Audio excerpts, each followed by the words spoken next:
คาโตเยนะภะคะวะตาธัมโมสุปฏิปันโนยะสัมภะคะวะโตสาวกสังโฆธามยังภะคะวันตังสัทธัมมังสังฆังอิเมหิสัทธาเรหิยะอะระหังอะโรปิเตหิเปปุจยามะสาธุโนภันเดภะคะวะสุจิรปรินิพุตติบาจิมาจันนทานุกัมปมานะสายิเมสคาเรโดกัตตปานาการะบุ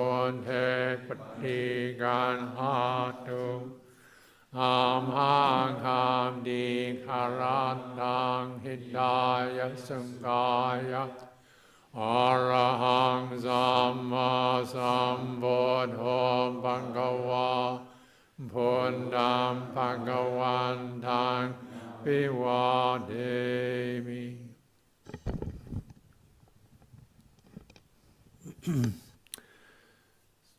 วะกะโตภะคะวันตาธัมโมธัมมังนัมมัสสามิ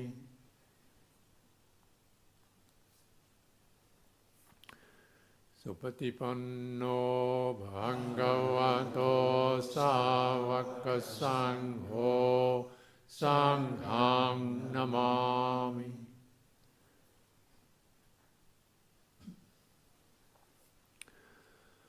อันนามยังพุทธัสสะภะคะวะโตปุปปะคะนะมะกะรังโรมาสินะโมตัสสะภะคะวะโตอะระหะโตสัมมาสัมพุทธัสสะนะโมตัสสะภะคะวะโตอะระหะโตสัมมาสัมพุทธัสสะนะโมตัสสะภะคะวะโตอะระหะโตสัมมาสัมพุทธัสสะธัมมังพุทธานุสตินายังโรมาเสธัมโกปันนะภะคะวันตังเอวัมกัลยาโนเกียรติสันโดบุคโตเอเตเปโสภะคะวะอะระหังสัมมาสัมพุทโธวิจาจรณะสัมปันโนสังฆโตโลกเวโตอนุตตรโรปุริสธัมมัสสารติสัตตาเอวมนุสสานัมปุณโญภะคะวะอันนามยังพุทธาภิกิติงโรมาสิวันวาระหันดาวรันดาติกนาปิโยโตสุดาปิญญาณการุณาหิสมากตันโตโมเดสิโยสุจนะดังกัมลวสุโรวันดามหันดามารณามศิรสาจิเนดังบุญโธโยสัมปบาเนนามสรนังอิมมุตตมังนุสเดนานามวันันดามิดามสิเรนะหังบุลาสาสมิดาสวะบุญโดเมมิกิสโรบุญโดเดงาสังกาดาจเวทดาจหิตัสสเมบุญดาสาหัมเนยามิสรีรันจิวิตันจิตันวันดันโดอัมจาเลสามิดาเสวันตุโบดิตังนันเดเมสรนังอัญญังโดเมสรนัมวรัมเอเดนะสัญจวาเจนะ Deyam Sadhu Sasane Vundame Vandamane Nayam Bonyam Sudamida Sabbe Byantarayame Esom Tassa Tejasa.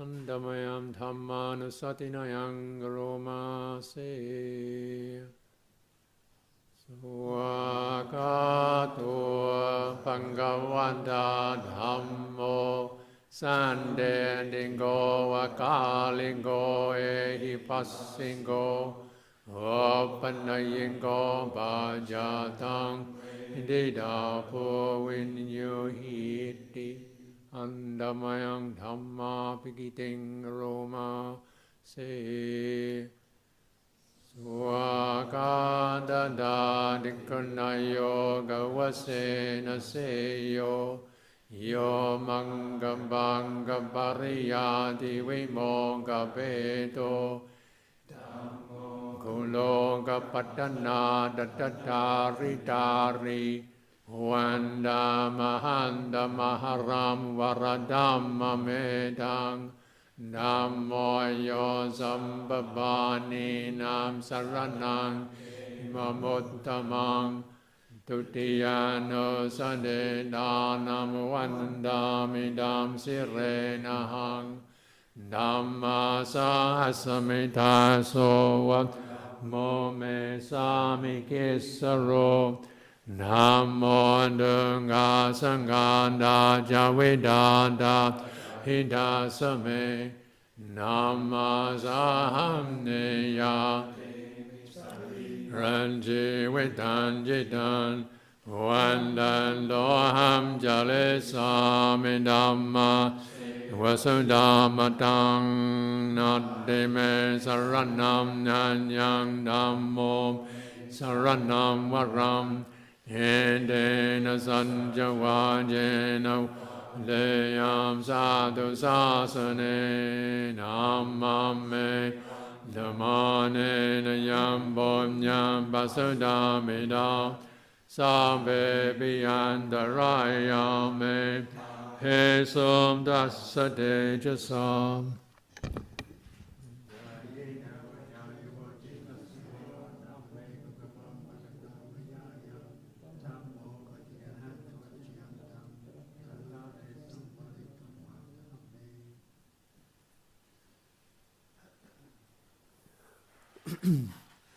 Andamayam Sanghanusatinayang Garoma Se Sumpati Bhanano Bhangavando Savaka Sangho Vajapati Bhanano Bhangavando Savaka Sangho Niyayapati Bhanano Bhangavando Savaka Sangho Samya Chipati Bhanano Bhagavando Vakasangho Yandinam Jandarim Borisayu Niyata Borisa Bokala Esa Bhagavato Savakasangho Ahuneyo Huneyo Vinayo Anjali Karaniyo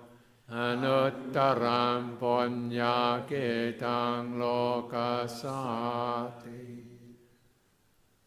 Andamayam Sangha Pikiting Roma Se Sadhamma Jo Sumpati Pati Guna Piyoto Dabido Varya Bokala Sangha Seto Sila Di Dhamma Pavara Sayakaya Jindo Vanda Mahanda Mariana Kanang Susudhang Sang Hoyo Sambhavani Nam Saranang Mamuttamang Tayanu Sadindanam Vanandamidam Sirenaham Sangha Sasamida Sova Gome Sami Kisaro Sangho Dunga Sanganda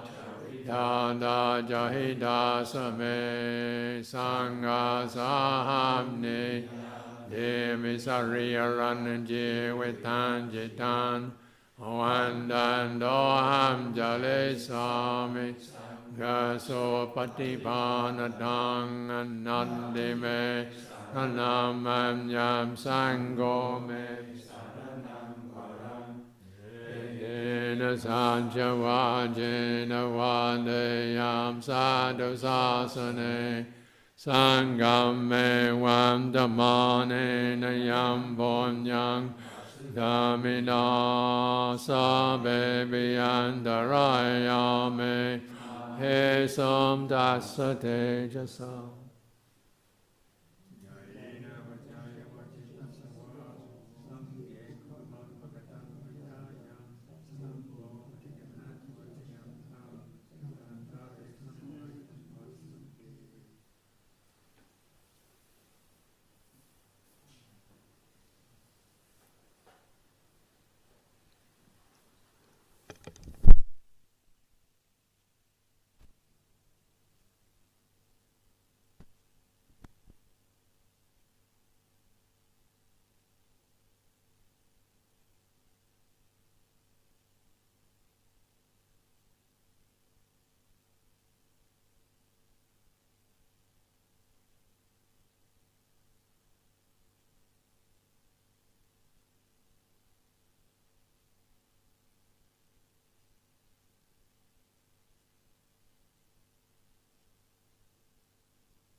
So,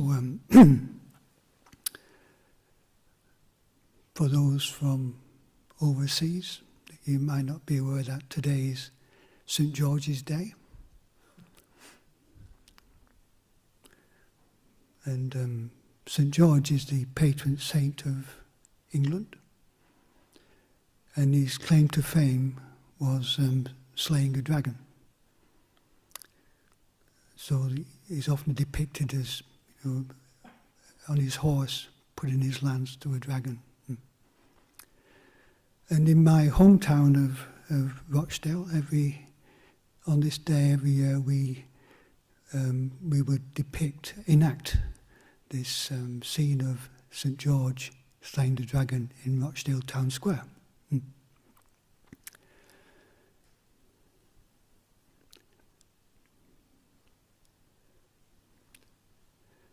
These days, I'm actually more inspired by the Mahayana depiction of the Bodhisattva of compassion tamed and riding the dragon.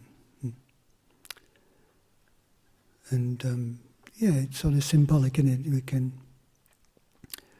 want to get rid of those things that we can feel threatened by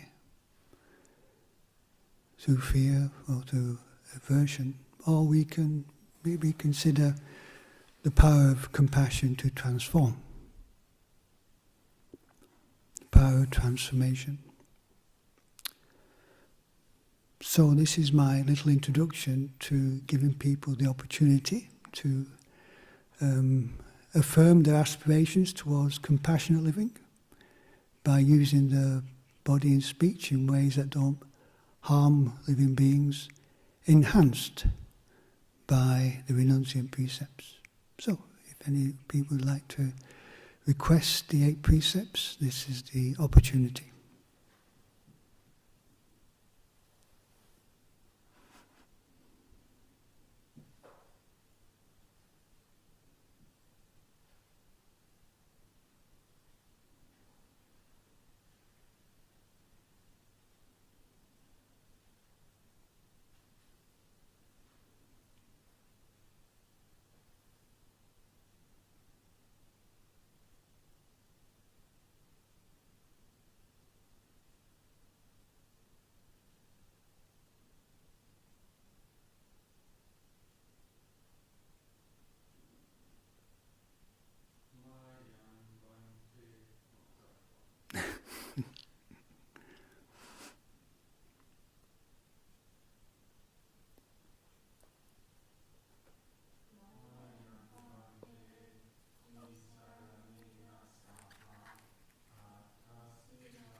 Namo tassa bhagavato arahato samma sambuddhassa.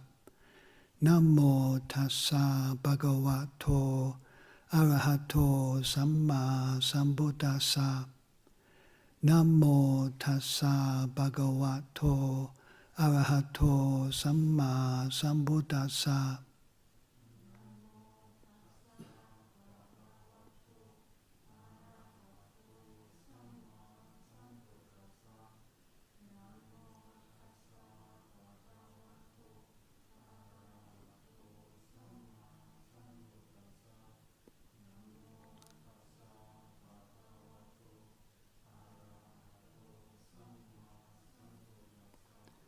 Buddhang saranang gacchami.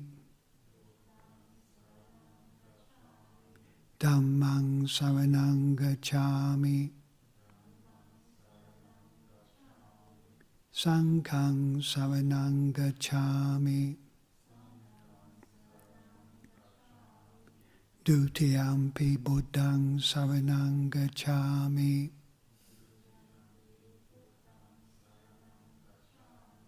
Dutiyampi dhammang saranang gacchami. Dutiyampi sanghang saranang gacchami.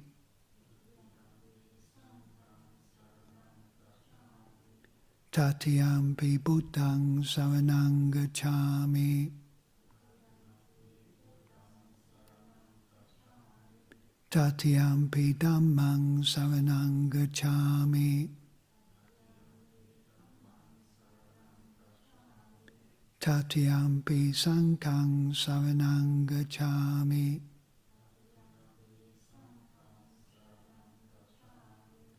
Ti sarana kamanang nititang. Panati pata veramani sikkhapadang samadhyami.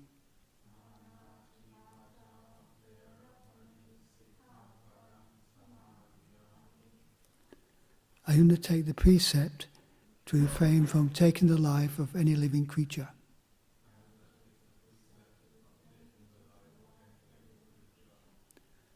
Adinatana veramani sikkhapadang samadhyami.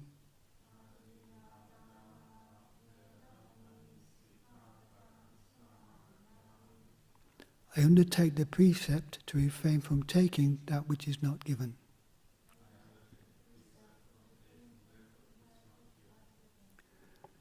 Abrahmacharya veramani sikkhapadang samadhyami.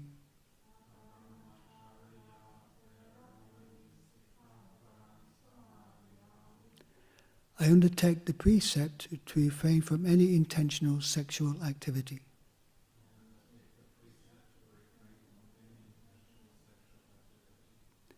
Musawada veramani sikkhapadang samadhyami.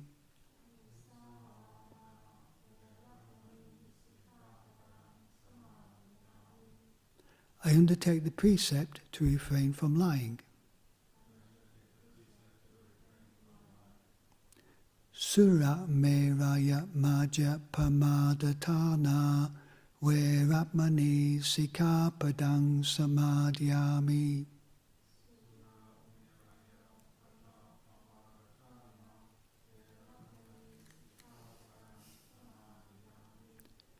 I undertake the precept to refrain from consuming intoxicating drink and drugs that lead to carelessness.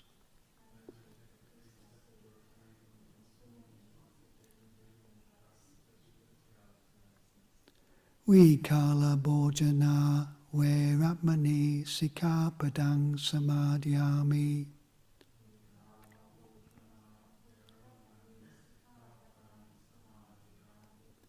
I undertake the precept to refrain from eating at inappropriate times.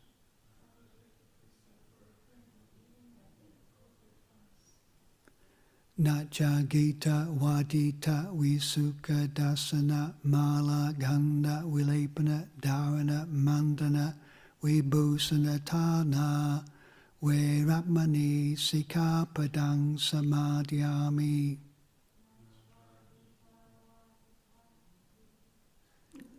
Visuka.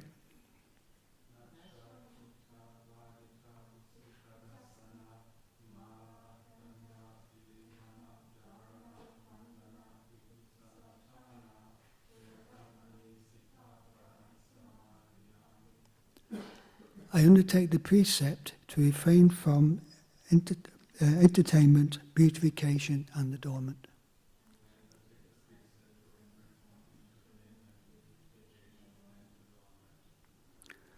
Ucha sayana mahasayana veramani sikkhapadang samadhyami.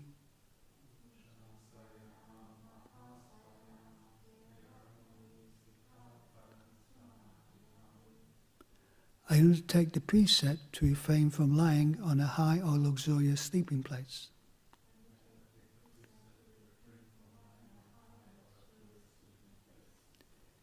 Imani atta sikkhapadani samadhyami.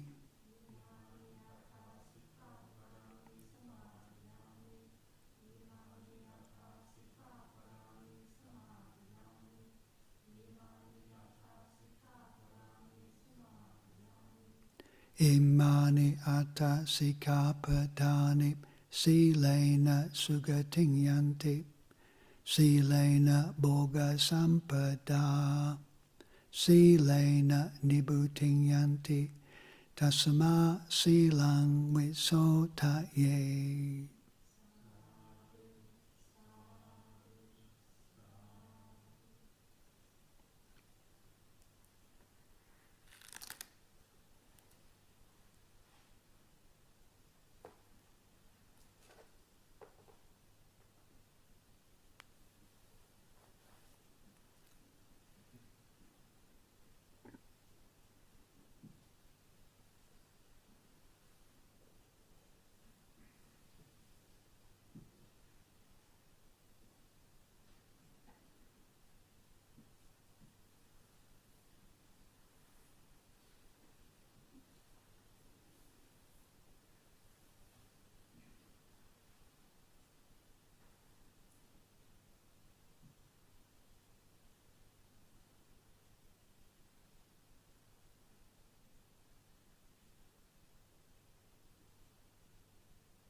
tassa bhagavato arahato samma sambuddhassa. Namo tassa bhagavato arahato samma sambuddhassa.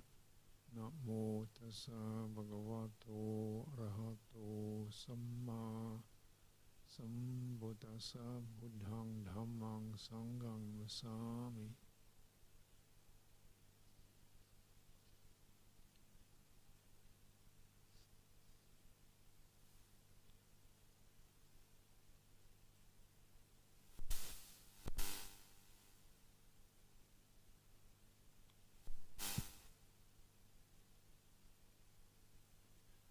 One of the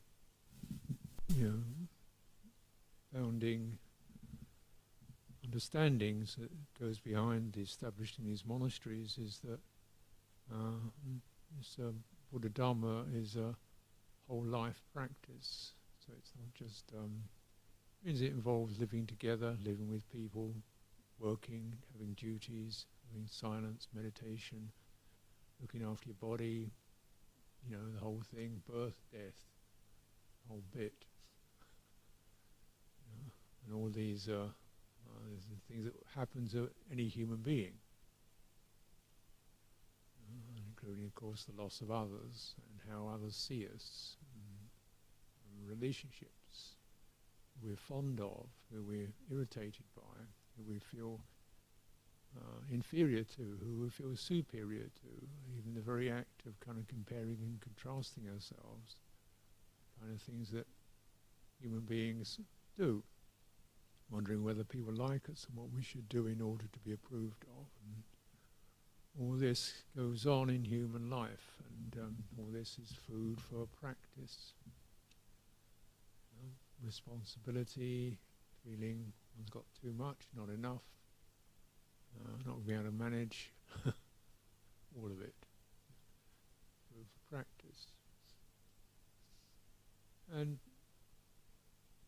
I think generally people tend, in this country, tend to come to Buddhism as a meditation teaching. Use this word meditation. That's the interesting piece. At least it used to be. Generally meditation, generally sitting. And sometimes you can go on these retreats where all you can do is sit. You're not allowed to walk. So it gets down to lesser and less, the sense being that somehow if you can go right into just microcosmic, you'll find truth, realization through microcosmic focus. And so that another avenue that was strongly present in introduction to Buddhism in the West was study. Like the first Buddhist society was actually a branch of the Theosophical Society. It had a very elaborate conceptual system of hierarchies of various avatars and saintly beings living in various states of reality on different planes, and Buddha was one of them. One of these great beings. So you could kind of fit all this into this big mandala and figure it out. The Theosophy, love of ideas, love of wisdom, divine wisdom. But pretty much, you didn't get divine wisdom through digging the garden.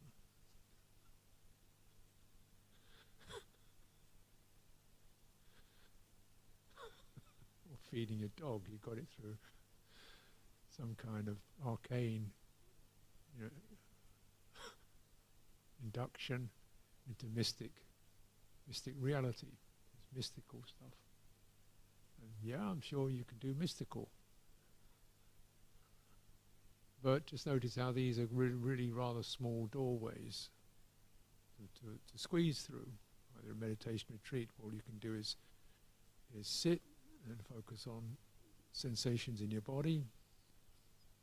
And they may give you some understanding of some of the nature of sensation and feeling. True, not entirely useless. but such a narrow door to try and squeeze through. How many days can you do that for? How many times in your life can you do that? Whereas really, the Buddha didn't teach it either, nor did he teach theosophy. What he taught was called Eightfold Path, and I like to think of it as whole life path. It begins with right view, a certain perspective, which encompasses everything we say, act upon, or even incline towards with our minds and hearts, has some effect. And there are ones that have skillful effects and unskillful effects. Ones have unskillful effects. And skillful means generally a state of more settled, less conflict, and more all-encompassing. So it doesn't create discord between oneself and others. It tends to harmony. Skillful states such as loving kindness, very obvious example. Cultivate that, you're not going to come into conflict with anyone. Nobody says loving kindness is bad. Yeah. And if they do, then you have kindness towards them. You don't necessarily fight with them. Oh, okay, why do you think that? Interesting. Yeah. Yeah. So, just cultivating like that. Skillful states. Right view.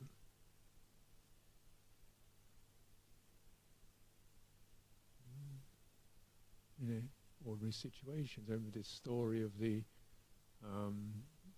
Tibetan Lama Chimi Rinpoche, who was sick in a hospital, and there was a Christian chaplain who used to go round to all the people, patients in the beds, and talk to them about Jesus and salvation and things like that. And a lot of them would just go away, But when he come to talk to Chimi Rinpoche, the Tibetan Buddhist, he would say, "Oh, how interesting."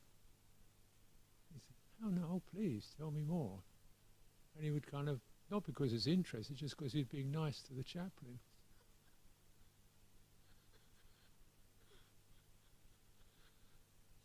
So he actually felt a sense of this is a person trying to do his thing, and so just be kind to him. So he'd actually say, "Oh yes, please, tell me more stories about Jesus." And they said, "Oh, very nice."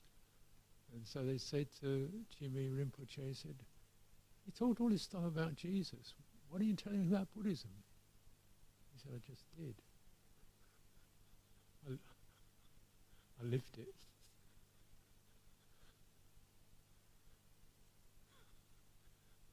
If you're a Buddhist, somebody says, Buddhism is a load of rubbish and he's a totally idiot, you think, "Oh, how are you feeling today?"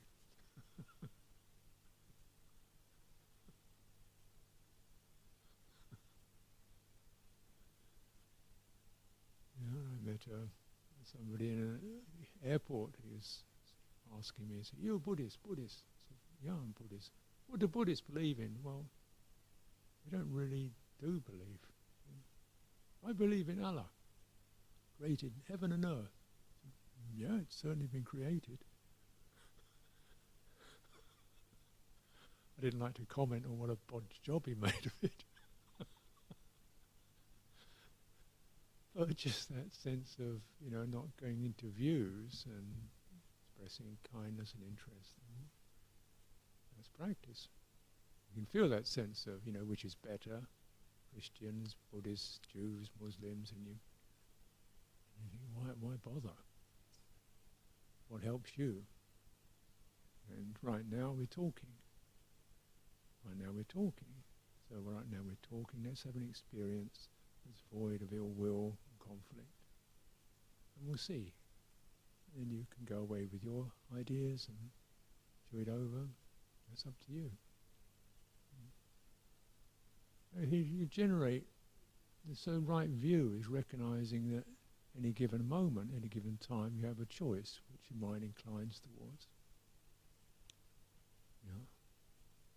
And cultivating that. So it's said, even with people who hate you, you cultivate non-aversion.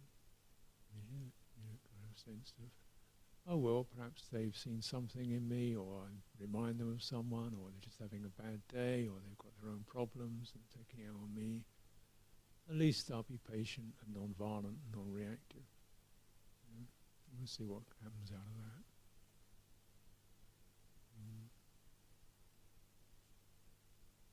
Skillful states. Whole view, because it covers everything. And skillful states, kindness is one of them, obvious one, but also just careful attention. Whatever we're doing, pay careful attention to it. You see, first of all, careful attention means, is it worth giving attention to? Is it relevant? Is it useful?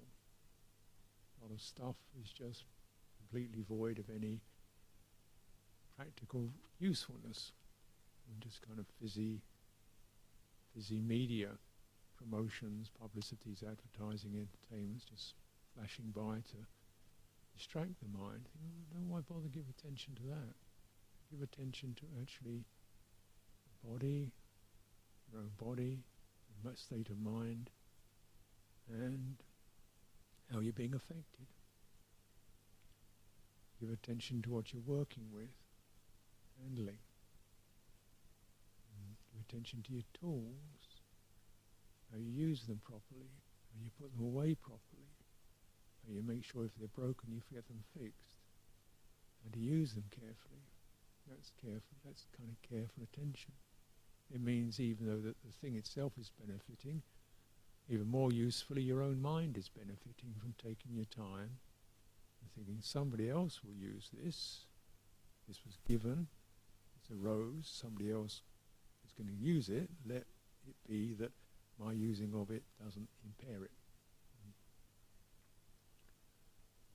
So that's practice, because all the time you're cleaning out certain areas of negligence and who cares, and we got one of these and chuck it away, and who cares what anybody else thinks or does. So you see this quality, carefulness. So sometimes you go to natural parks and scenery, and you see an old beer bottle or beer cans lying around. Why did they do that? Why you come somewhere beautiful? Can't you take your empty can with you? It's obvious. What is it that thinks there's somewhere else called away that doesn't matter? What does that do? What kind of mind state is that? Where does that go? Yeah?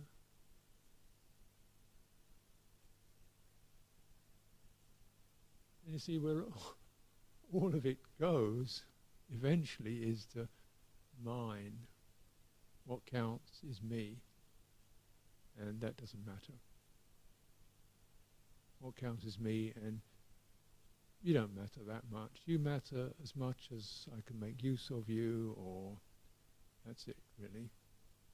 You matter as much as I can, you approve of me, you matter. So it goes that way.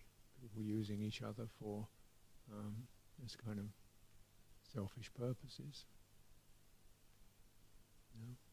In subtle ways, not just physical work, psychological approval or status. You should vote for me, I'm wonderful. I'm the leader of this, I'm the king of that, so forth. Stuff that human beings get up to. And you see this self-forming experience.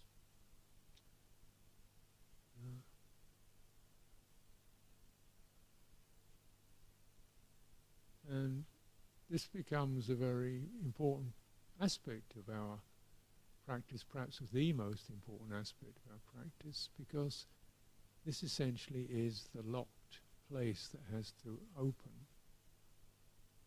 Yeah? We all, I'm sure, experience as self, and we experience what we call other people, with names and identities and relationships. There's Jack, he's my father. There's Jack, he's my brother. There's Jack, he's the grocer.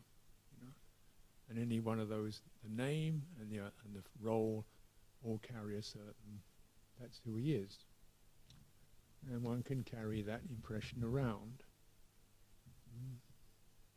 And those impressions get loaded because he's my dad, his job, his whole life is dedicated to being what I want him to be looking after me, to be strong, to be reliable, to be whatever, you know. That's who he is. And that's a very infantile relationship, which infants have, and in a way they need to create that very infantile relationship to get some basic sense of security. But as you get less infantile, you can finally let the other person be who they are, with their ups and downs, their own personal issues. There are times when they're not ready, available, sometimes when they are ready. You get more flexible because you begin to let go and not need such a strong self to establish an orientation. First of all, you need it because then you get some sense of, oh, this is my mother, father, this is how a human being should be. It gives me some sense of what I should do. I should not do this, I should do that. And in that way it's useful. But not in terms of, but when that sense of what a person, learning from what a person does and doesn't do, changes into what a person is or isn't, then it starts to go strange. Because that's something we can never know or state, what a person is or isn't. And when what they do begins to become what they are, problems arise. Because then we use them to fulfill our needs for security, for affection, for getting things done, efficiency, or whatever. And that becomes, that gets gripped at. Yeah. So we can see certainly there was a big conflict or a big in the time when people had lockdown, because people who were living together, either married or in a marital kind of relationship, whether technically married or not, started to find out how much they didn't like each other because they couldn't get out, just stuck in the house, and a lot of violence broke out. As normally the relationship was able to be there because a lot of the time they were doing other things, just to actually be present with another person. It wasn't what they wanted them to be.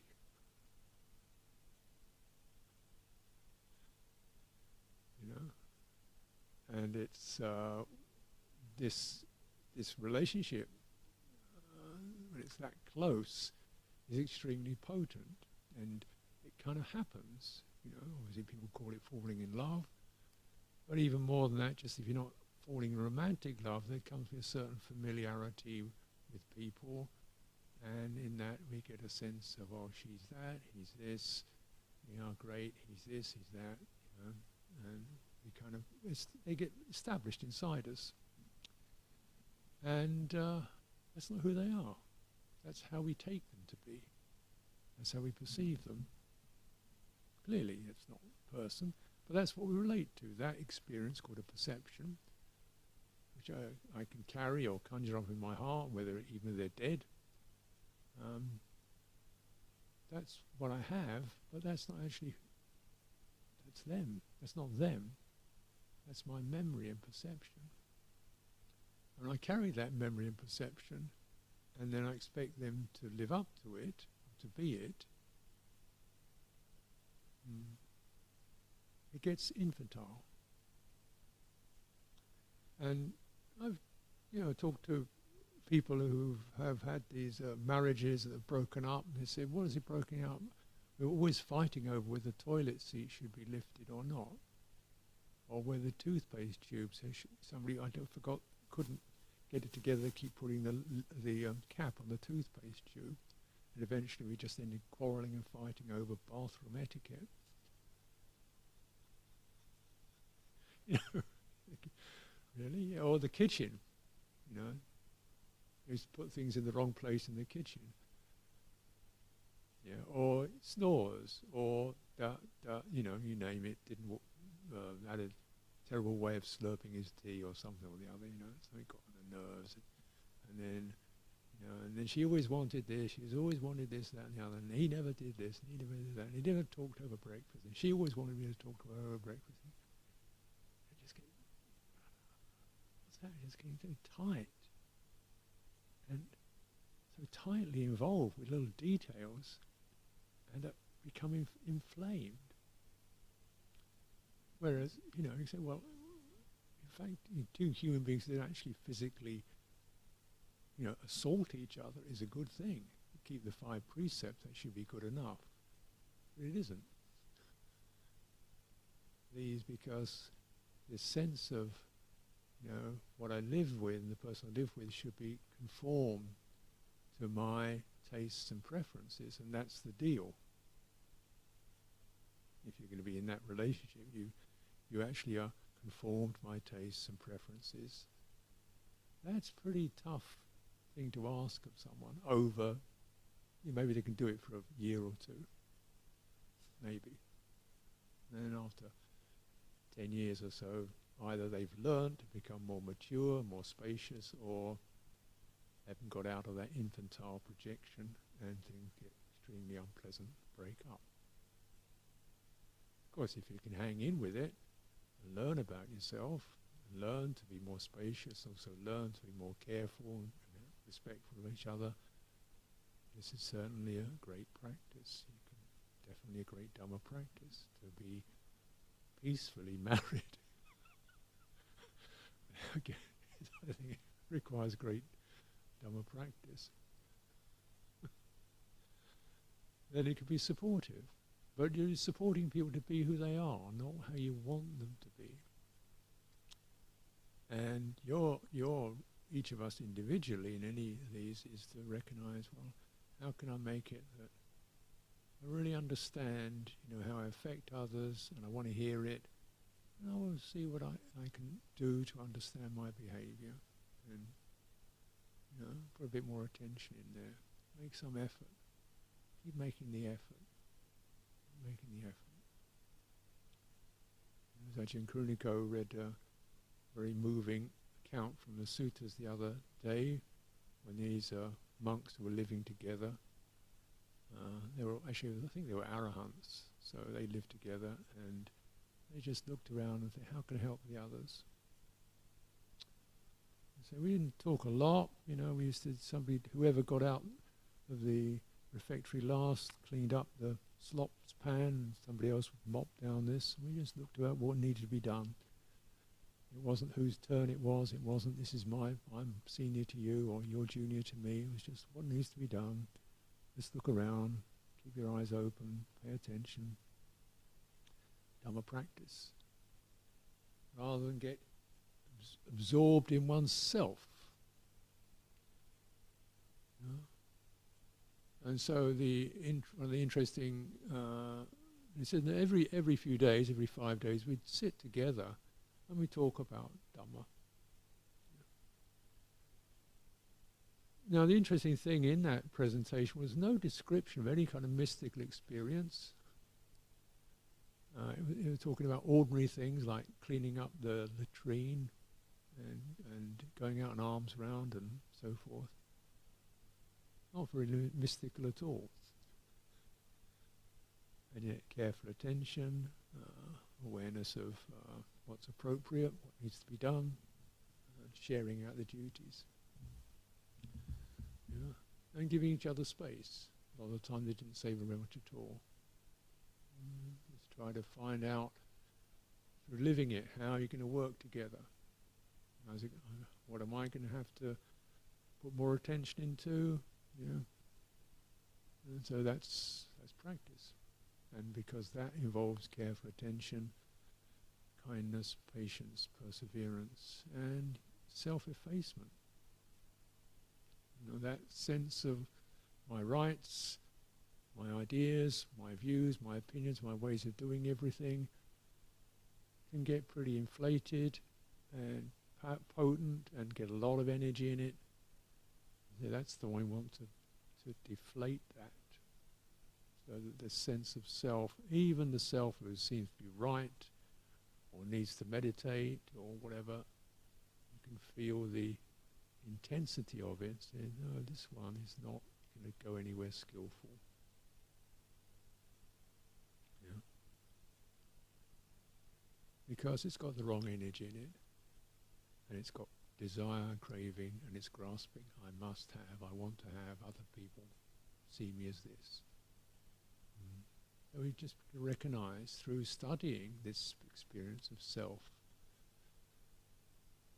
which we all have, what is the unskillful quality of it, since it seems so innate?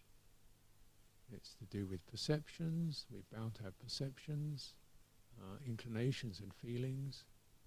That's okay, but the grasping at them, as this is me, and that's you, and this is me and that's you, and this is how you've got to be, so that you fit me. And then you're not doing it well enough. Now I've got the right to judge you for not being what I expect you to be. And so it goes.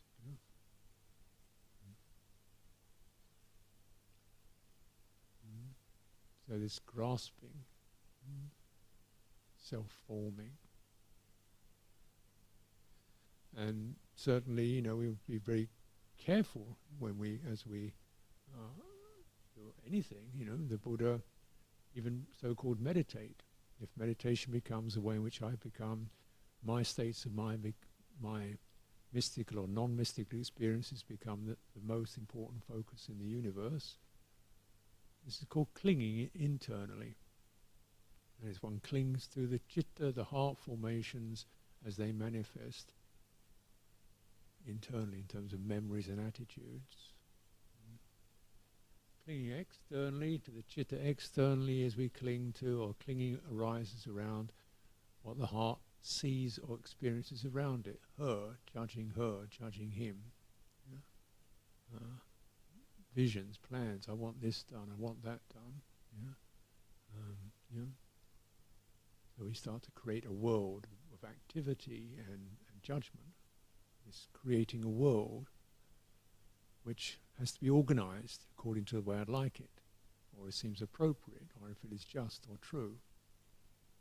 And clinging to that. So you can feel that sense of clinging, and then the gripping that goes on in order to feel secure. We create a world and create a self, and we create other people to bolster it. And this is, something we got to meet.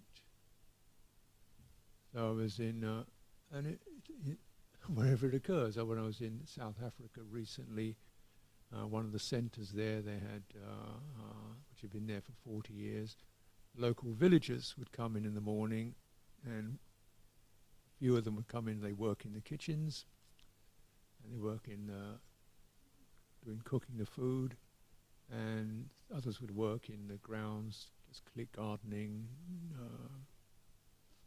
chopping firewood and so forth. So these were the workforce. They came and they got paid, local villagers.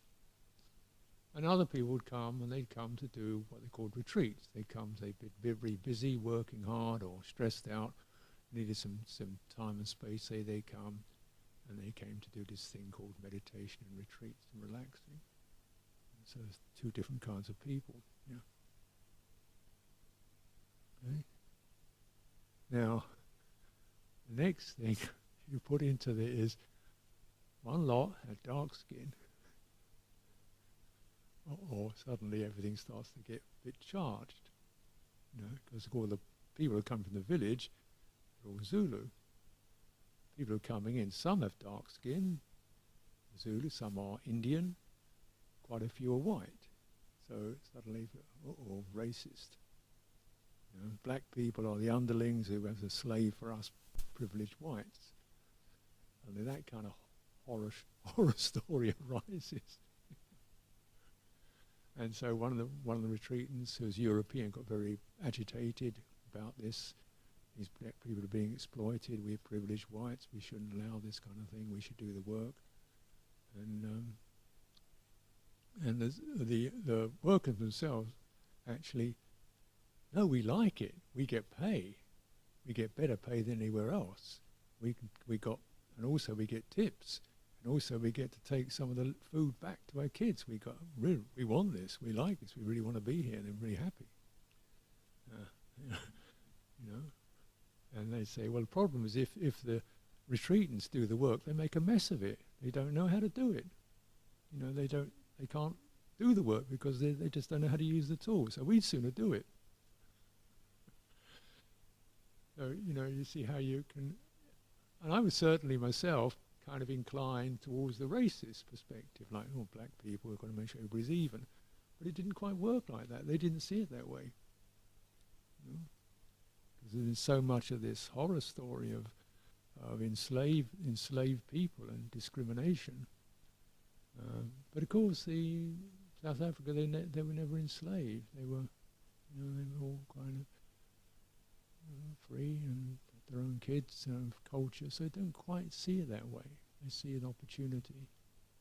And of course, there's racism, there's discrimination everywhere, different kinds. But it's just before we jump to it, that immediate, you know, we see that these perceptions, then you get the volition and the judgment. Just wait.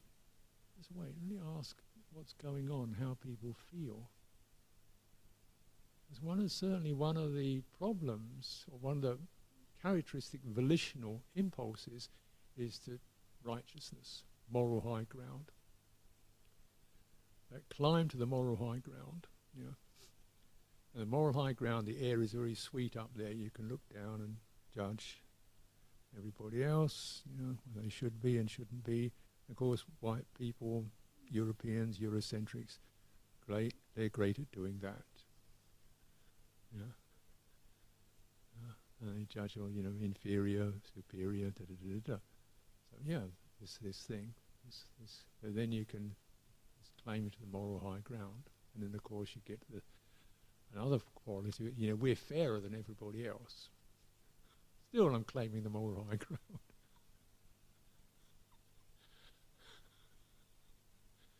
You know, I'm more fair than anybody else. So that's me again, you know. And you should adopt my values, which are now of this level. Well, you know, ask the people themselves. You know, so it's a sense of equality, which I think I personally, my temperament, I'd incline that way, equality. But actually, it's not. It's an artificial thing. You know, no two trees are equal. You know, I think a sense of respect is more in tune with Dhamma. Respect. When you respect each other, equality starts to happen. It's not a theory. It means we have equal care and attention for each other, and naturally some of us are bigger, smarter, more vigorous than others. But that doesn't mean there's no sense of superiority in it. There's still the respect, the care, the attention is there. The same way. So you cultivate like that. Respect means you non-judgment. Fundamentally it comes down to not placing the impression you have of somebody, not making that the center. That's the impression I have of you. I'm just putting that to one side or holding that lightly because I really want to keep spacious and attentive to really learn and listen more clearly to what's happening for you. That's respect. It doesn't mean holding a continual sense of this person's higher than me. I don't see that as very beautiful. Because if they're higher than me, then what good is that? But if they're showing me things that I can, if I look carefully, rather than this person is better than me, but see qualities that they're manifesting and doing that I'm encouraged by, hey, that looks good. Yeah. Doesn't mean she's higher than me or lower than me, that just means that's a good quality. And I'm impressed by that. And as soon as you get rid of the person, or just don't bother to create a person, you're more open to the qualities that are present. And the qualities that they're not manifesting, that looks good. I can learn something from that. That seems useful. The less we create a person, the more valuable people become.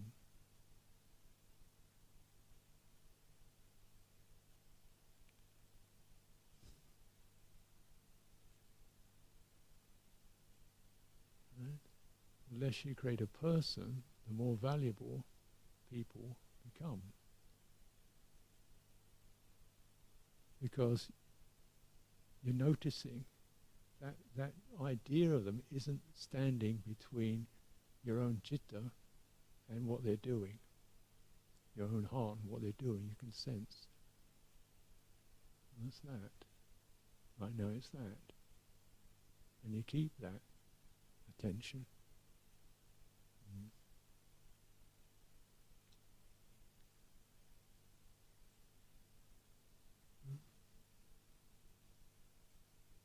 So you don't cling externally, sense of other people, but you're open externally.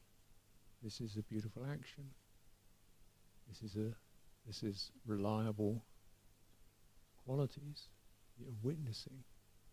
You don't have to concern yourself whether that person is younger, older, senior, junior, male, female, colour. You don't have to concern yourself with that. And so these that don't go anywhere are useful. Right? So obviously in this very monastic situation, you've got these quite clearly defined, a lot of it's clearly defined positions. I'm the senior one. So, I mean, if you hang around long enough, you don't die, you get senior. I don't see that as I suppose there's some attainment just having the sheer persistence to hang in. Yeah, I suppose I could also be stupid, senior and stupid. And they've so kind, they haven't thrown me out. Sometimes I think like that, actually. But so it's not really that useful, except as a sense of if one wants to make use of it, it means that your actions become have extreme significance. Be careful of your actions and your speech, because it can be extremely significant. Since you're a long time, in some ways you have to say, well, you have been in touch with the Dhamma Vinaya for 40 years. Right? So, show up, present that. Not just by talking about it, by living it. Self-effacement. Content with little. Someone easy to get on with. Someone who's not trying to manipulate the world. Someone who's not demanding. Other people do things or be something for me. Someone who's easy to get on with. Someone who's empty. Of kind of, of self. Making something out of themselves, rather than somebody who's making themselves into the big I am. So in this Dhamma and discipline, it's like the advancement is towards emptying rather than becoming. So you cultivate.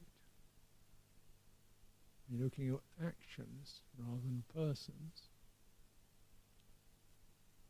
And reactions. So someone breaks something, messes something up, makes a mistake, is rude or offensive. Okay? It's human actions. Do we say, I'm senior, you shouldn't do that? No, we say, I'm senior, whatever I am. It's irrelevant. Just, why did you do that? Did you notice that? How can I help you to understand that? Or to, act differently? What's it about? Since we all make mistakes. So then we can use relationship to encourage and feedback and help to point things out, or to say, well, what's happening for you? And do you understand this? Have you seen that? So we help to kind of continually instruct each other and guide each other. And that's more useful than just getting stuck in senior and junior, because that way if you get stuck in that, it means the junior person never feels they can advise the senior person. Well, actually, frankly, I need quite a bit of advice. And I go into the office, the secretary is telling me, this is what you do Monday, and don't worry about that, I'll do, I can't do it. I need some support. And that's fine. I don't expect to be. But then also I respect people who are helping me. Well, they've got their lives to live. They weren't born in order to help me. So if they can help me, I'm very grateful. I don't demand it. If they can help me, that's lovely. And how can I help them back? What can I do? So this is the way we cultivate. Good samanatata, which means sense of evenness. Even evenness is not quite the same as equality, which is very much more like a theoretical attitude or theoretical overview. It's even means careful attention to others, to what's happening for this person, careful attention to what's happening for yourself. Careful attention that you're not locked into one or the other. Careful attention to keep the balance. So it's even. And on a more subtle level, you can because this whole level of relationship is so complex and evolved, you get quite complex things like quite a lot of people do what they think other people want them to do. Or try to be what they think another person wants them to be. Without ever having negotiated it, or even considered, is it possible, there's a feeling of, I'm not what she wants me to be. I'm not as good as he wants me. I have to do this so he'll be okay. Huh? I have to be like this so he won't be uncomfortable. Huh? Yeah. What's going on there?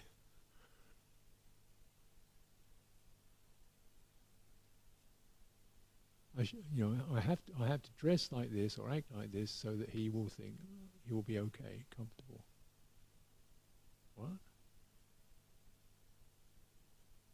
Have you actually asked and negotiated as to why he wants that and how realistic that expectation is? And and this sense of obligation on without any clear negotiation in the relationship. Like, what is possible for you?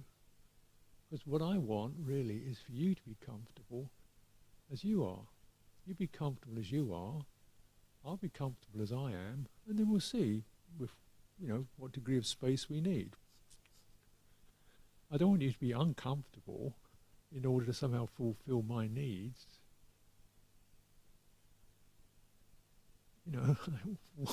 Where's that going to go? Are we into fantasy or in reality? Into being actually truth or playing games?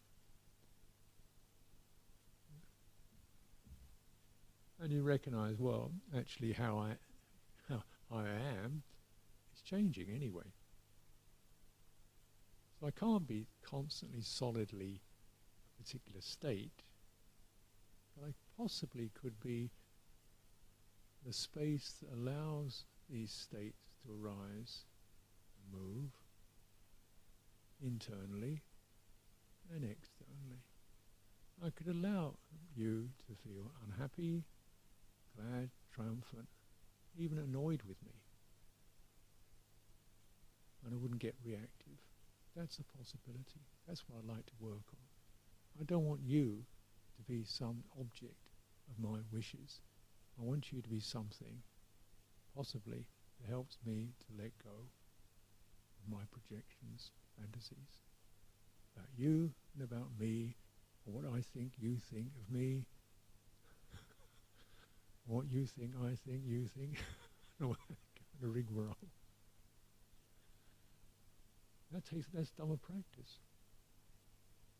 Because all the time you're looking through these complexities, you're looking at fundamental clinging and craving to somehow find an orientation that's comfortable, you know, and in a world that's actually an illusion, fantasies, just impressions,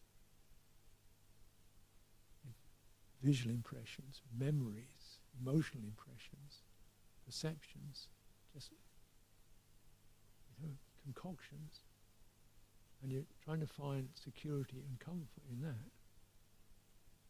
And what we can do as fellow humans is present who we actually are and how it is. To shatter this fantasy-making world. You know? That's the greatest service.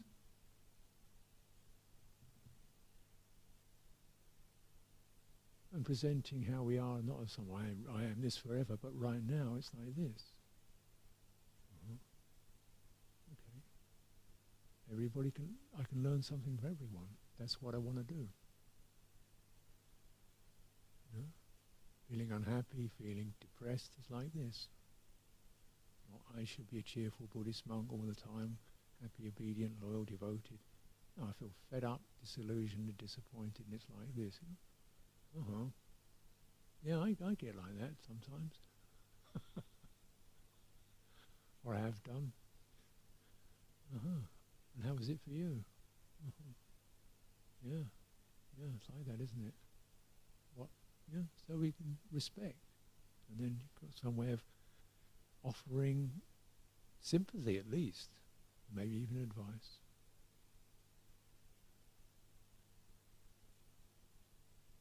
So a lot of this stuff is not, it's incredibly human, sometimes embarrassingly human. Yeah, and mundane. But that's the beauty of it, because it's so accessible. And if you carry it through, investigating, steadying your intentions, through that awkward, mundane, clumsy human experience, with its insecurities and its fears and its hopes and its, you know, you can find, penetrate that, see. There's a beautiful open compassion that just seeks the welfare, and it is the welfare. That which seeks the welfare, that quality is the welfare. And we should remember, it's not an inch away from that. It's that immediacy. And we need to look at it. We need to remember it. Return to it. Because one of the salient features of ignorance is you lose touch. We don't see the obvious.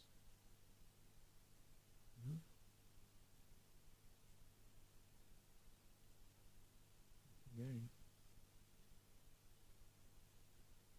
I was in, so we, somebody else, Vipassika and I walked to Petersfield a few days ago for Bindabat, and I always find that his arms round's really, really interesting, because you see you're this kind of curious quality that appears in the street that's not associated with a normal street life. You see the ripples what occur around it. You know, as you put this brown thing, and people start moving, doing things around it. You know, some just ignore, some smile, some nod, some who are you doing?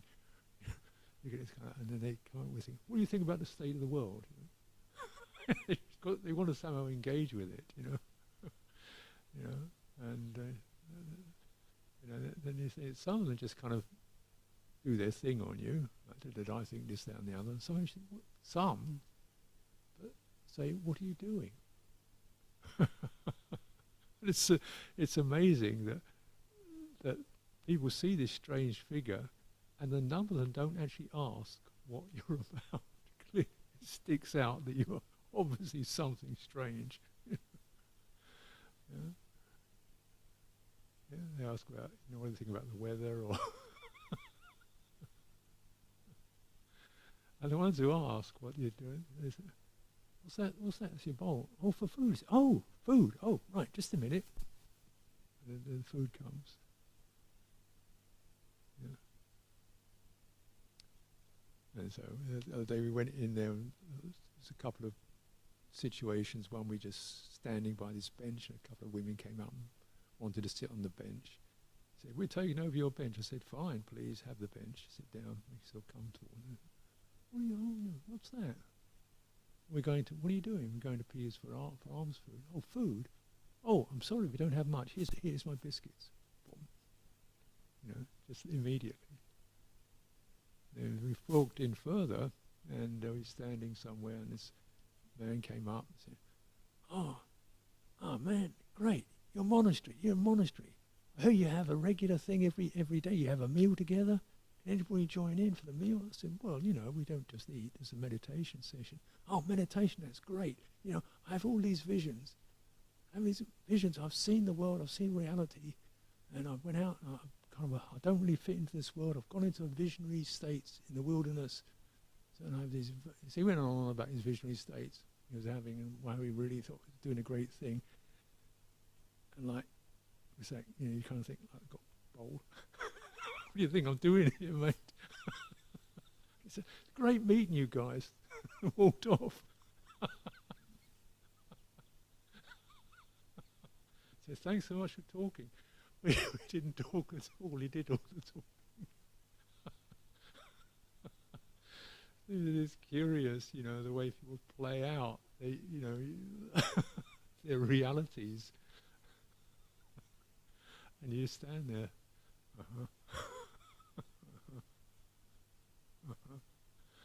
You know, because sometimes, "Hey, Krishna, what are you doing there?" You know, you get that kind of thing. Just stand there. And you kind of get this sense that this is kind of like where you practice, like you just hold bare presence with all these projections, your own projections about other people. Vindabat's great because you think, well, stand some. She looks like she's going to give some. No, she's not. This guy's got a load of food. No, he's not. Oh, well. Who's that weirdo in the funny haircut? Oh, thank you very much, sir. The people you didn't imagine suddenly come up with some food, and the people you expected of just walk away. You know, you just watch yourself doing that. Just eventually, just don't know. I'm standing. I don't know. It's open, internally, externally. Here we are.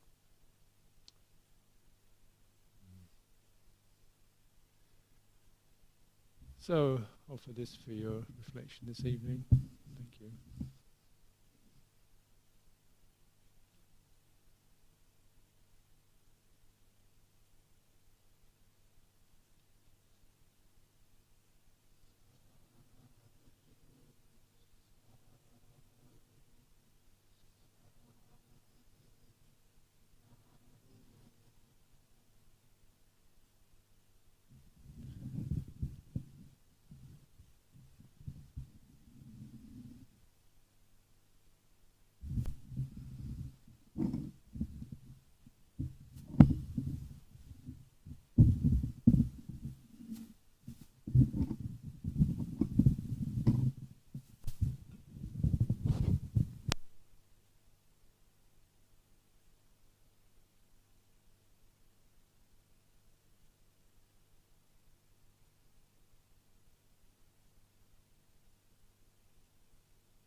So, being the full moon night, it's our midnight vigil. So we can carry on doing our walking, sitting meditation.